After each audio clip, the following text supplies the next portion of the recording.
Hi, ഇന്ന് ഞാനിവിടെ ഉണ്ടാക്കാൻ പോകുന്നത് മട്ടർ പനീറാണ്.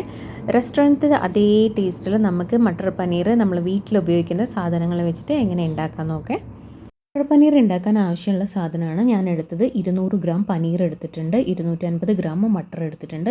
ഇത് നമ്മുടെ നാട്ടിലെ എല്ലാ സൂപ്പർ മാർക്കറ്റിലും കിട്ടുന്നതാണ്. ഇതിൻ്റെ കൂടെ നമ്മൾ എടുത്തിട്ടുള്ളതാണ് 2 വെല്ലുള്ളി, 2 തക്കാളി, ഇഞ്ചി 1 ഇഞ്ച് കഷ്ണത്തിലുള്ളത്, വെളുത്തുള്ളി എടുത്തത് ഒരു 7-8 എണ്ണം എടുത്തിട്ടുണ്ട്.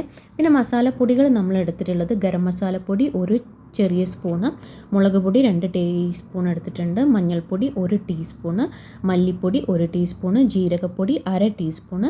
പിന്നെ നമ്മൾ ഇതിൻ്റെ ആവശ്യത്തിനുള്ള കുറച്ച് മല്ലിയില അരിഞ്ഞ് വെച്ചിട്ടുണ്ട്, ഒരു പച്ചമുളകും എടുത്തിട്ടുണ്ട്. അപ്പോൾ നമുക്ക് പെട്ടെന്ന് തന്നെ കുക്കിംഗ് സ്റ്റാർട്ട് ചെയ്യാം. ഞാനിത് പാത്രം വെച്ചിട്ടുണ്ട്, ചൂടായിട്ടുണ്ട്. ഇനി നമ്മൾ ആവശ്യത്തിനനുസരിച്ചിട്ട് ഓയിൽ ഒഴിക്കാം. ഞാനിവിടെ സൺഫ്ലവർ ഓയിലാണ് ഒഴിക്കുന്നത്. ഓയിൽ ഇവിടെ ചൂടായിട്ട് വന്നിട്ടുണ്ട്. ഇനി നമ്മൾ ഇതിലേക്ക് ആദ്യം ചേർത്തുന്നത് നമ്മൾ അരിഞ്ഞ് വെച്ചിട്ടുള്ള 2 വെല്ലുള്ളിയാണ്. ഉള്ളി നമ്മൾ ആവശ്യത്തിന് ഉപ്പൊക്കെ ചേർത്തിട്ട് ഒരു 2 മിനിറ്റോളം ഒന്ന് വഴറ്റിയെടുക്കുക. ഇനി നമ്മൾ ഇതിലേക്ക് അരിഞ്ഞു വെച്ചിട്ടുള്ള തക്കാളി, ഇഞ്ചി, വെളുത്തുള്ളി, ഒരു പച്ചമുളക് അതെല്ലാം ഇട്ടിട്ട് ഒന്ന് നന്നായിട്ട് ഒരു 7-8 മിനിറ്റ് വഴറ്റിയെടുക്കുക. നമ്മൾ ഉള്ളി തക്കാളിയൊക്കെ നന്നായിട്ട് വഴറ്റിയെടുത്തിട്ടുണ്ട്. ഇനി അത് തണയാൻ വെക്കുവാണ്. തണഞ്ഞത് കഴിഞ്ഞാൽ നമുക്കത് മിക്സിയിലിട്ടിട്ട് ഒന്ന് അടിച്ചെടുക്കണം. നല്ല ഫൈനായിട്ട് തന്നെ ഒന്ന് അടിച്ചെടുക്കുക. ചൂടോടെ ഇടണ്ട. ഇനി ഇവിടെ പാന് ഞാൻ വീണ്ടും ചൂടാക്കി ഓയിൽ ഒഴിച്ചു. അതിൽ ജീരകം ഇട്ടിട്ടുണ്ട്. ജീരകം ഇട്ട് കഴിയുമ്പോൾ നമ്മൾ തീ വളരെ കുറച്ച് വെക്കാൻ ശ്രദ്ധിക്കുക. ജീരകം ഇവിടെ ഒന്ന് മൂത്ത് വന്നിട്ടുണ്ട്. അപ്പം നമ്മൾ എടുത്ത് വെച്ചിട്ടുള്ള മുളക് പൊടി, മഞ്ഞൾപ്പൊടി, മല്ലിപ്പൊടി, ജീരകപ്പൊടി അതെല്ലാം ഈ ചൂടായ എണ്ണയിലേക്ക് ഇട്ടിട്ട് തീ കുറച്ച് വെക്കുന്ന കാര്യം ശ്രദ്ധിക്കണം.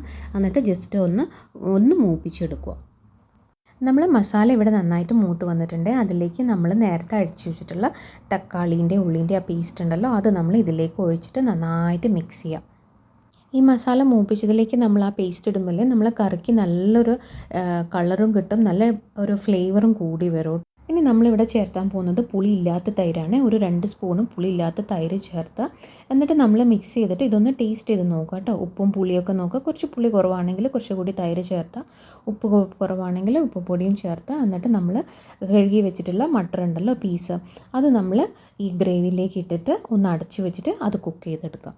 മട്ടർ കുക്കായി കഴിഞ്ഞാൽ നമുക്ക് പനീർ ഇതിലേക്ക് ഇടാം കേട്ടോ. പനീർ ഇട്ട് കഴിഞ്ഞാൽ നമ്മൾ മാറ്റി വെച്ചിട്ടുള്ള ഗരം മസാലപ്പൊടിയും കൂടി ഇതിലേക്ക് ഇട്ടിട്ട് ഒന്ന് മിക്സ് ചെയ്യാം. മിക്സ് ചെയ്ത് കഴിഞ്ഞാൽ നമ്മളിതൊന്ന് അടച്ചു വെച്ച് കുക്ക് ചെയ്യാം.